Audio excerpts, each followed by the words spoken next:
Bonjour. Année personnelle 9. Un cycle de 9 ans va prendre fin cette année et vous allez commencer à préparer le futur. Les mois déterminants sont en général octobre ou novembre, parfois janvier aussi. Pour mieux définir ce que sera l'année, il y aurait plusieurs choses à prendre en compte. Je ne vais pas parler de toutes, je vais simplement citer les réalisations de l'année. Ça fera l'objet de la prochaine vidéo. L'essence de l'année, c'est assez compliqué, non pas à calculer, mais à interpréter.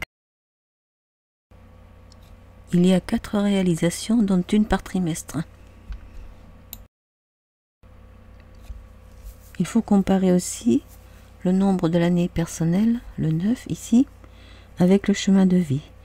Si ces deux nombres sont en bon accord, ça améliore les prévisions générales.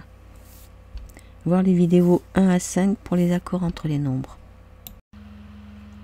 Il faut regarder aussi quelle est la lettre en transit ou lettre de passage dont j'ai parlé dans la vidéo numéro 18. Elle va d'un anniversaire à l'autre. Donc avant l'anniversaire, c'est la lettre de l'année précédente qu'il faut prendre. De même, il est intéressant de voir si l'année personnelle 9 correspond à un nombre manquant dans votre nom et votre prénom. C'est le cas si vous n'avez pas de I ou de R, ce qui signifie que vous avez une leçon karmique à apprendre cette année. Elle consiste à vous intéresser aux autres, enfin, et à leurs problèmes. Et cela vous servira aussi à oublier un peu vos difficultés. Si vous avez trop de I ou de R, plus de 20% du total des lettres, c'est une année où vous allez être aux prises avec des émotions très négatives, de la peine, car des choses que vous espériez ne se produisent pas. Donc je passe à l'interprétation générale. En année 9, on fait le point, surtout sur les 8 années précédentes. On ressent la nécessité de terminer des activités ou des situations qui n'apportent plus de joie, ou il faut les regarder avec un regard neuf. Souvent, c'est le destin qui met fin à des situations qui vous tenaient à cœur, et ça provoque des craintes, des tensions, des chagrins, des bouleversements. Ça demande des sacrifices parfois. Les pertes matérielles et affectives en sont la cause. Selon les actions antérieures, et si le thème numérologique est bien configuré, c'est l'aboutissement très bénéfique de désirs ou de projets et des gains intéressants. C'est le cas aussi si le travail, les actions ont un lien étroit avec l'étranger, ou bien le public, l'audiovisuel, les arts, ainsi que si l'on œuvre pour le social ou l'humanitaire. La générosité trouvera sa récompense.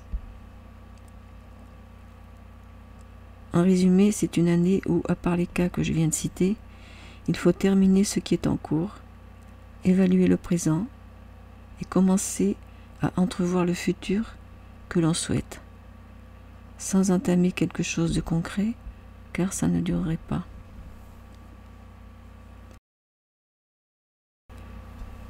Sur le plan affectif, surtout avec une année universelle 6, qu'est 2022, l'accent est mis sur l'amour, le foyer. Des relations peuvent s'étioler ou se terminer. Si le 9 est puissant dans le thème, ça peut être l'amorce d'une relation étrangère d'origine ou étrangère au milieu habituel. Mais il ne faut pas espérer une concrétisation cette année, ni peut-être dans l'avenir. Parmi les bonnes choses qui peuvent arriver ou vous surprendre, c'est une année propice à un ou des voyages à l'étranger qui peut faire le plus grand bien dans cette année difficile. Il ne faut pas se décourager car une année 1 vous attend ensuite pour repartir sur de nouvelles bases et entamer un nouveau cycle de 9 ans.